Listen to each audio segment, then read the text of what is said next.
We discussed last time about DeMar DeRozan re-signing with Toronto Raptors. Now, if I'm Toronto, I need to shore up that power forward position. There's no better option right there considering they're not going to get any of the big names than David West. I definitely pick him up. It's a nice veteran presence for the locker room, and I definitely believe he wants to make up some of that money he lost last season by signing with San Antonio. Considering I believe San Antonio is going to go with Pau Gasol, there's really no need for him to come back there. So Toronto's a really good option for him. Another option for him, if money's not an issue, is the Golden State Warriors. If they end up getting Kevin Durant or they end up signing some other big free agents that need him, he could play in that small ball lineup. He can play the 5 with Draymond Green. It's just a nice little veteran presence. A big upgrade over Murray's space, in my opinion. So Golden State's another option. At number 12, we got the big wild card in Hassan Whiteside. There's a good chance that he stays with the Miami Heat, but he stated already that he wants to get this free agent process done and over. So he's going to be one of the big free agents that signed early. So if Miami doesn't resign him, which I don't think they will, considering they're going after other big names, we'll talk about that later. I do end up seeing him walking away. The team that I see him signing with is the LA Lakers. They need a big free agent pickup. They're not going to get Durant. They're not going to get any of those guys. I'm sorry to say that, Laker fans. You need to get something. You can't just start the season without anything. Hassan Whiteside's a nice option. I think he fits perfectly with Julius Randle. They just drafted Brandon Ingram. He can spread the floor. They also got D'Angelo Russell and Jordan Clarkson at the guards. I like that team right then and there. That's a nice, solid, young starting lineup. The backcourt's nice. The front court's good. I definitely do it.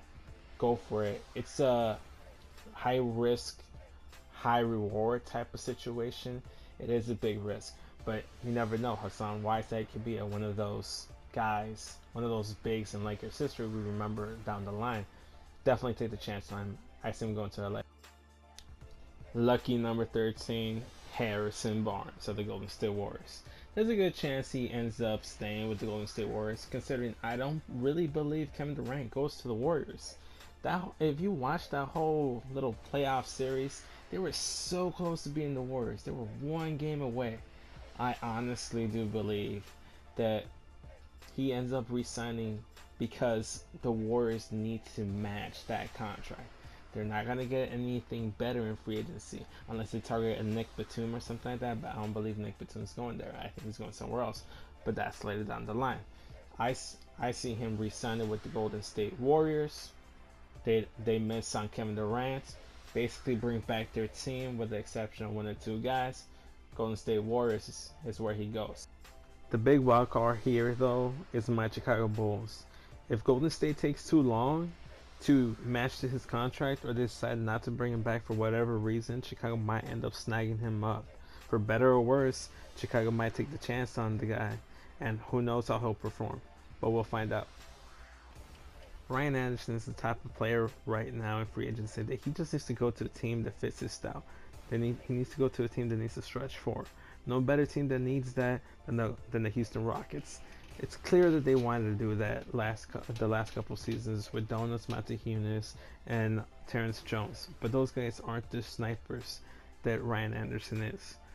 Obviously, he'd be a nice 2-4 pick and roll, especially in D'Antoni's system. I can see it working. Don't be surprised if you see him in Houston next season. There's been reports that he has been targeted by the Washington Wizards, considering they're not going to be in the Durant sweepstakes, but that's a big mistake in my opinion. They shouldn't go after Ryan Anderson. They already have Markieff Morris. See if you can work out with him. I wouldn't go after Ryan Anderson. Ultimately, he does end up in Houston though.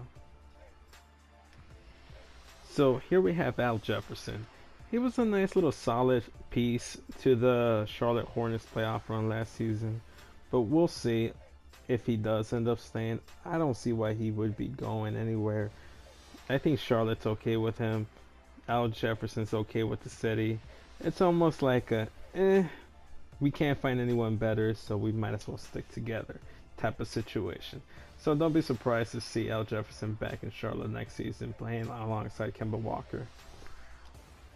Alright, so We got Al Horford here. He's one of those guys that's been an all-star, but is still somewhat underrated. I think he's a solid player. I don't think he gets the credit that he deserves.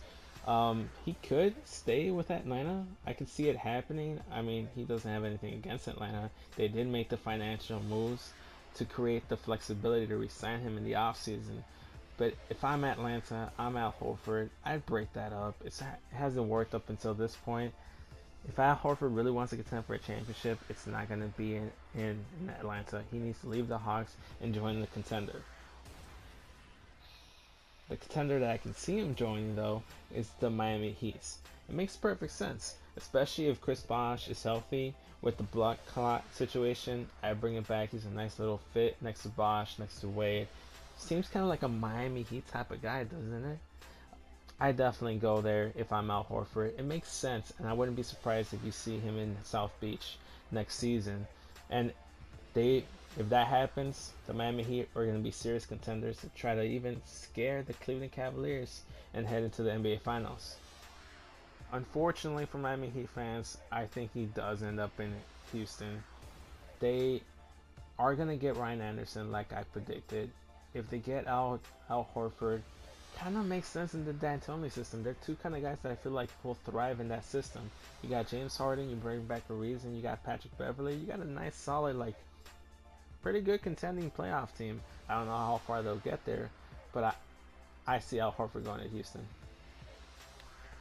Superman is in the building. We got Dwight Howard here.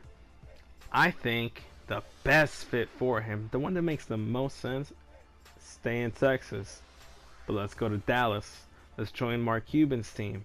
Hey, he wouldn't have to move too much. And here's the thing. He wants to be the number one guy. He wants to be fed in the post. If he goes to Dallas, there's no question he'll be the number one guy. For better or worse, he's going to be the number one option. Dirk will be his number two, his Robin to his Batman. If he really wants to prove that he can lead a team and be a number one guy and gets all those touches, go to Dallas and you'll get what you want, Dwight. But if he does want to really contend for a championship, he needs to go east. One of the teams that he should consider is the Boston Celtics. With Isaiah Thomas, Jay Crowder, Avery Bradley, they have a nice little young nucleus of players. They don't have too many superstars outside of Isaiah Thomas. And even he's on the borderline of superstar. But they can offer us some kind of trade package, do some sign and trade, maybe even clear some cap space and sign Dwight Howard. That'd be interesting. But if he really wants to contend for the championship and he wants to go east, the one team he needs to put above all others is the Miami Heat. It seems like a perfect fit. Him alongside Chris Bosh, Dwayne Wade, Pat Riley. You build that team. They are a scary threat to the Cleveland Cavaliers. And let's be honest, we all want to see a good Eastern Conference playoff run. We don't just want to see the Cavs coast through the East. If you're an NBA franchise this offseason and you're looking to pick up a point guard, look no further than Mike Conley. He seems like the number one guy, hands down, in this free agent pool of point guards. You can't do any worse than him. He'll be a nice, solid floor general for your team. San Antonio seems like a good fit. He can replace Tony Parker as soon as he's done hanging up his sneakers. And hey, don't be surprised to see him in black and silver. Although Dallas is the place that I can see him seriously going. I don't know if San Antonio has the money or the resources to facilitate a Mike Conley arrival or something like that, but Dallas does have the financial flexibility. I already said that Dwight's going to Dallas. Dirk and Chandler Parsons are coming back. You add Mike Conley with Wesley Matthews, you got a playoff team. Here we go. The Bulls have discussed that their two main targets is Harrison Barnes, Mike Conley. For obvious reasons. We lost Derrick Rose, and we need to get better at point guard. It's our biggest weakness. Mike Conley is the best free agent pickup, but this is more of a reach. I felt like just adding it just because I'm a Bulls fan and I just wanted to add it. Don't judge me.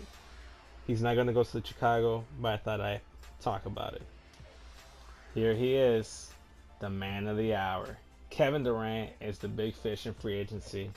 Technically, it's LeBron, but he's not going anywhere. There's a serious threat of him leaving OKC and joining elsewhere. The one team that's being discussed a lot is the Golden State Warriors.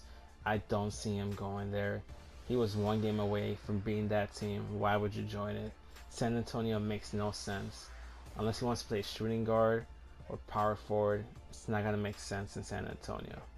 I'd stay in OKC. They've shown you that they're willing to build and get better to help you win a championship. It's not like they've been the Cleveland Cavaliers to LeBron. They've been loyal to you. I can see Kevin Durant staying.